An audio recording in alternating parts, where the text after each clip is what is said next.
Hello बच्चों, good morning. कैसे हैं आप लोग? घरों पर अच्छे हैं? अच्छा बच्चों, आप लोग अच्छे हैं और मैं भी अच्छा हूँ। बच्चों, आज हम क्लास 4th के बच्चों को हिंदी पढ़ाना प्रारंभ कर रहे हैं।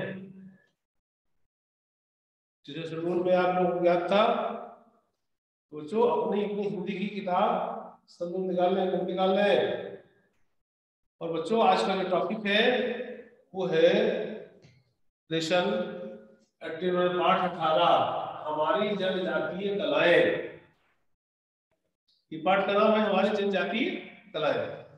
बच्चों, हाँ प्रारंभ करते हैं हम लोग पाठ को। आइए सीखें इस पाठ से हम क्या क्या सीखें बच्चों। जनजातीय लोक कलाओं की समझ, प्रदेश की प्रमुख जनजातियों की जानकारी, पर्यावरण के प्रति जुड़ाव, युग्म शब्द, एक वचन बहुवचन की समझ। आज बच्चों ये चीज हम सीखेंगे, ठीक है बच्चों? आप लोगों ने बुक निकाल लिया होगा। हाँ, तो पहले पाठ को पढ़ते हैं हम। शहर में जनजातीय कला प्रदर्शनी हुई थी, जिसमें मध्य प्रदेश की विभिन्न जनजातियों की कलाओं को उनके स्वाभाविक परिवेश में बताया गया था। प्रदर्शनी में इन जनजातियों के घरों और दैनिक उपयोग की वस्तुओं को ठीक उसी तरह से सजाया गया था जैसे वो अपने वास्तविक जीवन में व्यवहार में लाते हैं। तो बच्चों आगे का पैराग्राफ। मेखला और उसकी सहेलियां सुप्रभा और फातिमा प्रदर्शनी देखने गई थी। उनके साथ जानवी दीदी भी थी। उन्होंने मध्य प्रदेश की जनजातियों के रहन सहन का गहराई से अध्ययन किया था। प्रदर्शनी के प्रमुख द्वार को बड़े ही कलात्मक ढंग से सजाया गया था। सजावट में लोक संस्कृति की छाप स्पष्ट दिख रही थी। द्वार पर गोबर और मिट्टी से कई प्रकार के चित्र उकेरे गए थे। इन चित्रों को कई रंगों से सजाया गया था।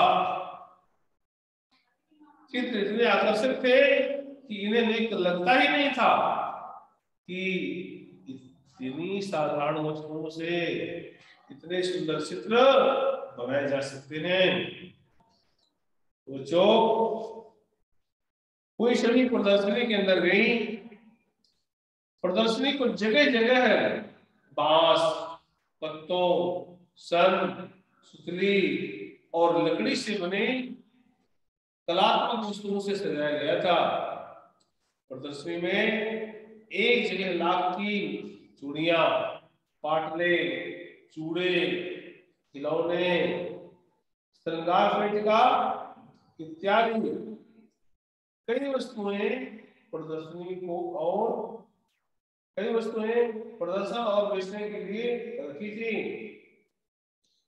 जानवी दीदी ने बताया कि लाख, पलाश और इसी प्रकार की पेड़ों की गोंद या रस्सी बनाई जाती है। लाख में बनी बहुत सी वस्तुओं का उपयोग जनजातियों में खूब होता है। प्रदर्शनी में काष्ठ शिल्प और धातु शिल्प का भी प्रदर्शन किया गया था।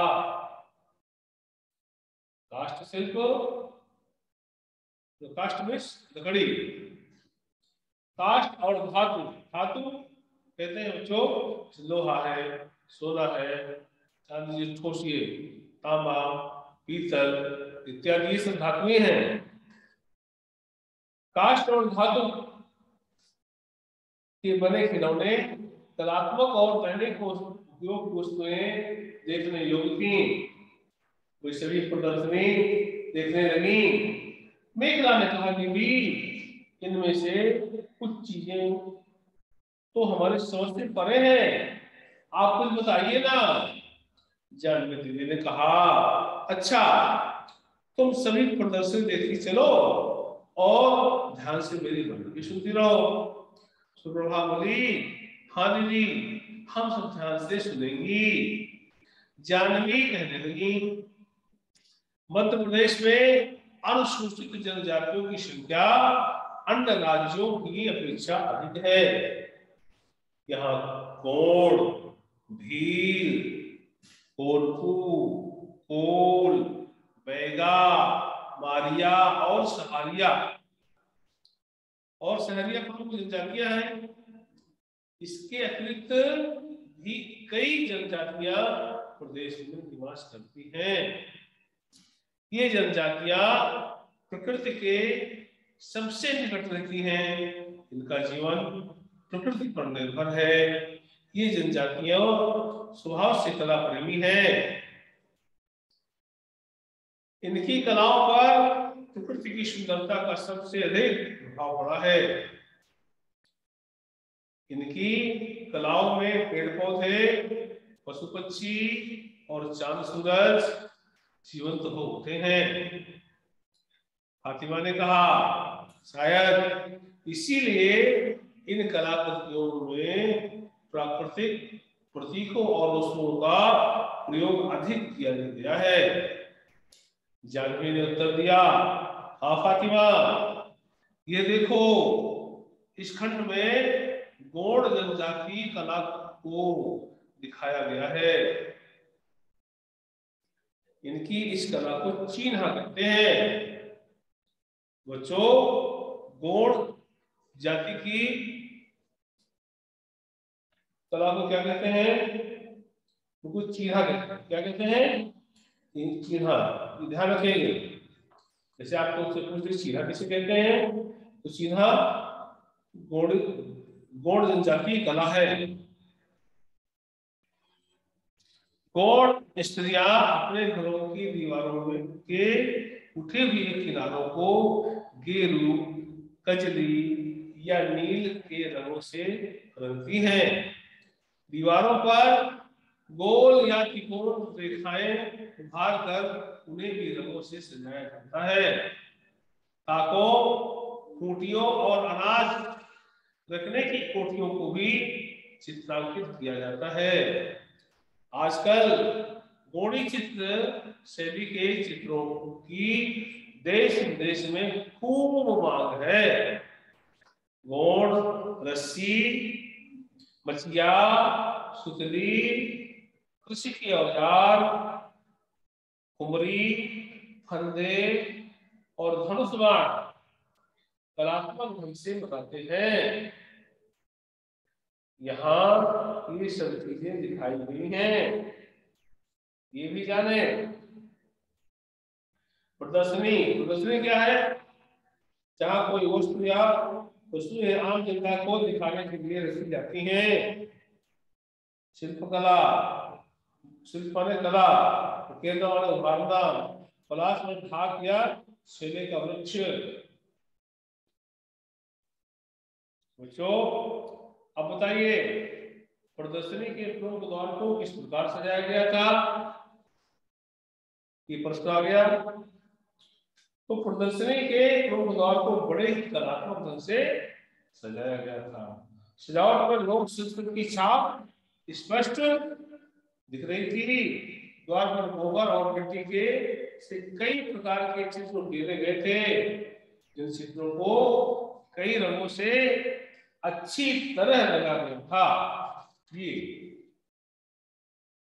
अब आपके यहाँ द्वार कैसे सजाते हैं?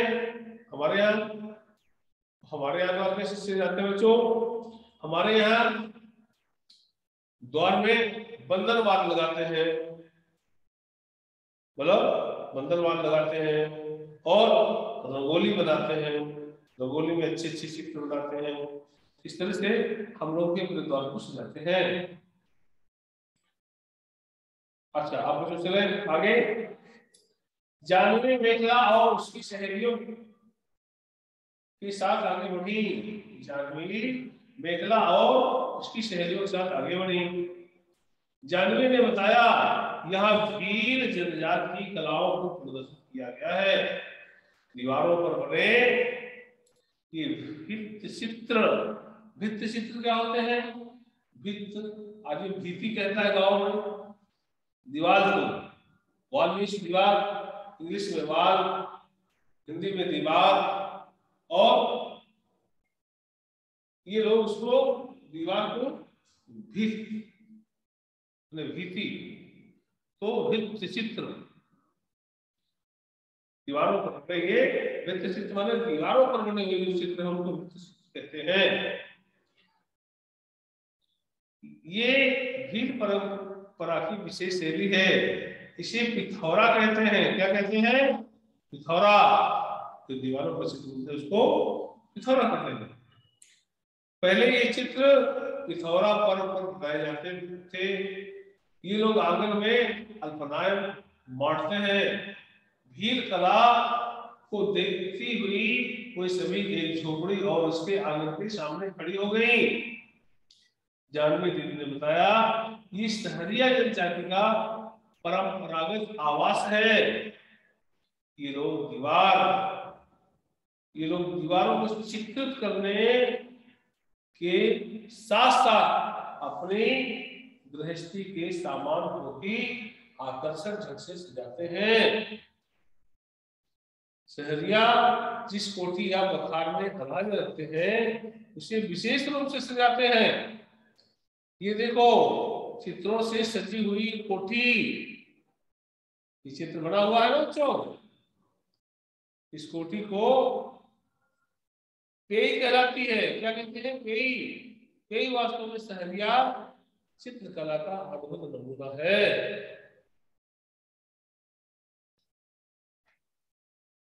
सहरिया खंड से लगा हुआ हिस्सा कोरकू जनजाति का है। कोरकू आवास में दीवारों पर और दरवाजों के आजू बाजू बड़े ही सुंदर चित्र बनाए गए थे।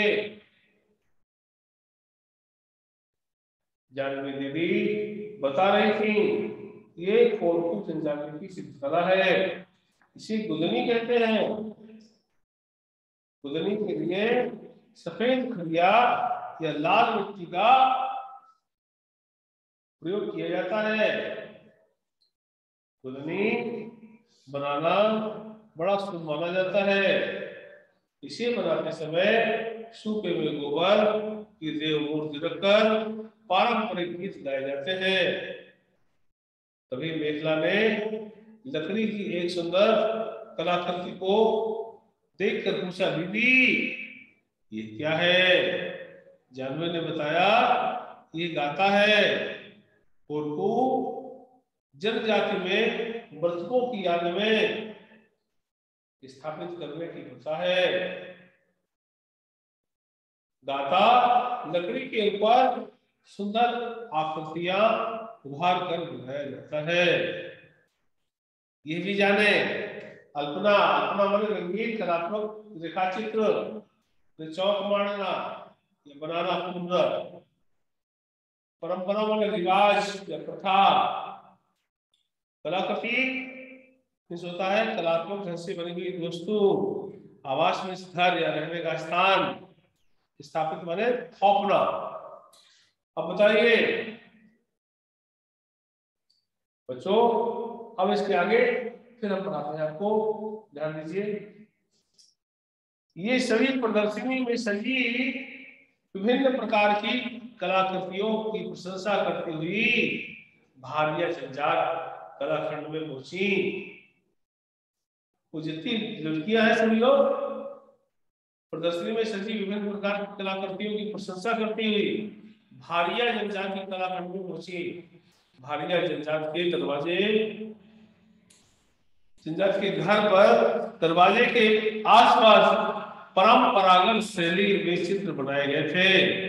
वहां बांस और छिंद के पत्तों से बनाई गई रोजमर्रा के काम की चीजें दिखाई गई थी। जानवी ने बताया कि भारिया जनजाति के लोग पेड़ की छाल से रस्सी बनाने में बहुत बड़े निपुण होते हैं। आगे के खंड में बैगा जनजाति की परिवार के रहस्य को प्रदर्शित किया गया था। एक बैगा युवती अपनी परंपरागत वेशभूषा में बैठी थी। उसके हाथ, पैर और चेहरे पर बड़े ही सुंदर चित्र बने थे। जानवी ने बताया कि बैगा जनजाति की स्त्रियां अपने शरीर के विभिन्न अंगों पर आकर्षक चित्र उभरती हैं। इसे गुदना कहते हैं। क्या कहते हैं बच्चों? गुदना। गुदना को बनवाना अन्य जनजातियों को भी बहुत लोकप्रिय है।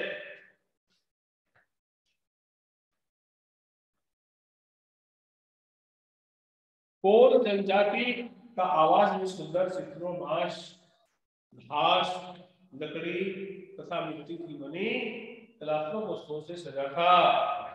मेखला और उसकी सहेलियां प्रदर्शन देखकर बहुत खुश थी। उन्हें अपने प्रदेश की जनजातीय कलाओं और उनके रहन सहन के बारे में बहुत सी जानकारी मिली थी। जानवी कह रही थी कि जनजातियों की जीवन शैली और लोक कलाएं प्रकृति के बहुत करीब है कि हमारे प्रदेश की अमूल्य धरोहर है। उनके गीत, संगीत और नृत्य भी जनजातीय जीवन के विशिष्ट प्रतीक हैं। आजकल ये सभी जनजातियां अपनी परंपराओं को जीवित रखते हुए विकास के मार्ग पर भी आगे बढ़ रही हैं। इन जनजातियों के सैकड़ों, हजारों सुशिक्षित व्यक्ति विभिन्न क्षेत्रों में पूरी योग्यता और निपुणता के साथ कंधे से कंधा मिला करके प्रदेश और देश की प्रगति के लिए कार्य कर रहे हैं। मिथिला, सुप्रभा और फातिमा जन्म दीदी के साथ घर लौट रही थी, पर उनका स्मरण अब भी उन्हीं मनमोहक चित्रों और कलाकृतियों में खोया था।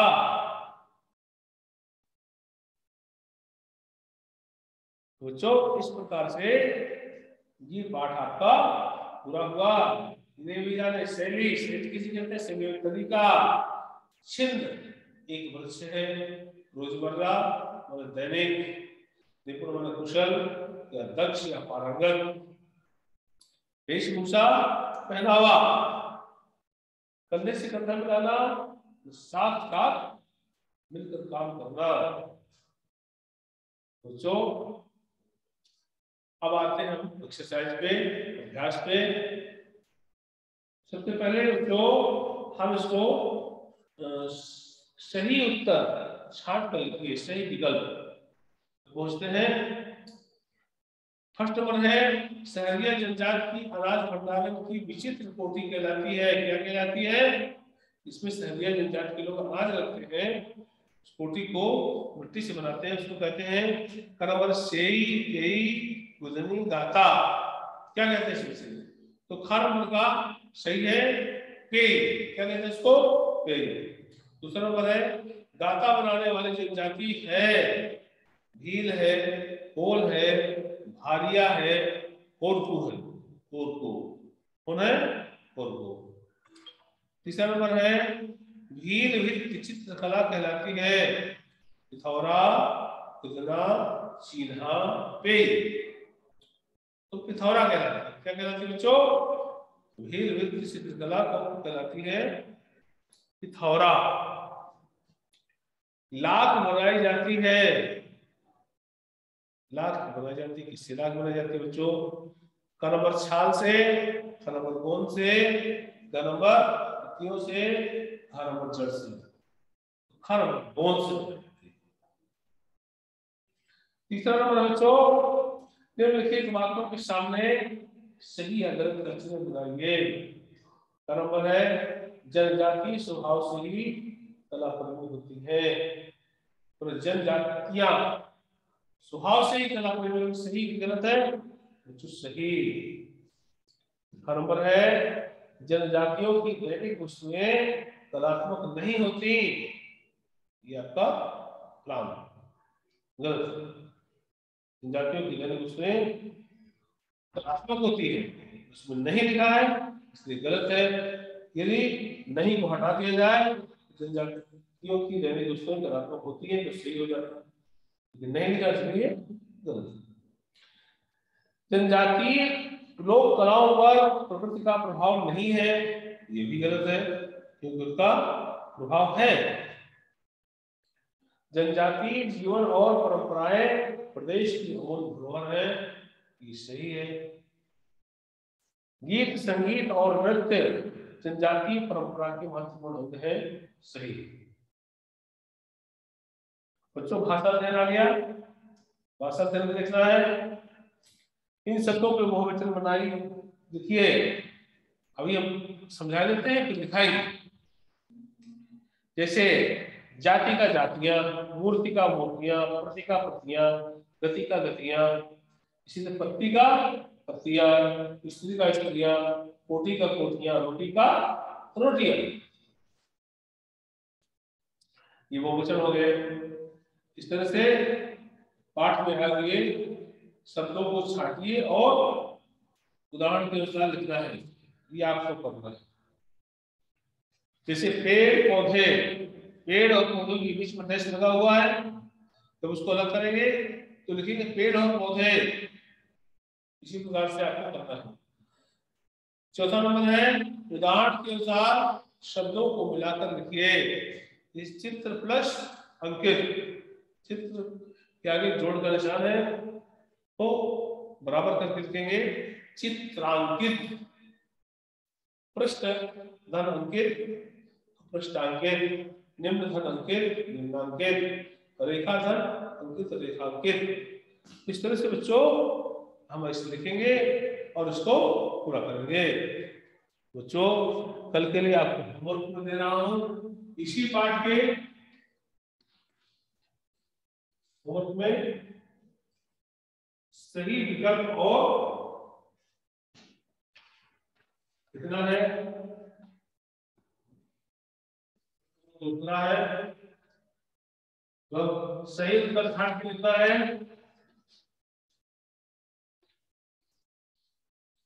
छाट के लिखो,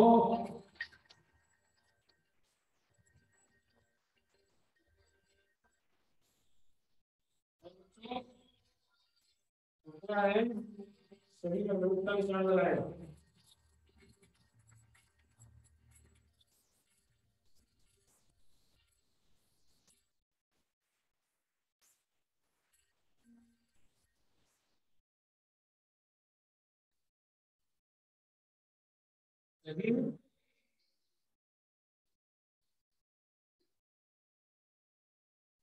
गलत,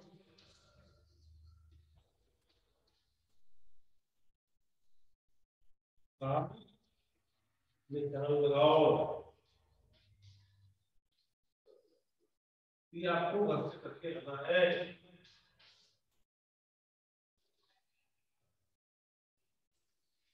तो प्रश्नों के आपको प्रश्न करना बच्चों। तो अब बच्चों आज का समय यही समाप्त होता है।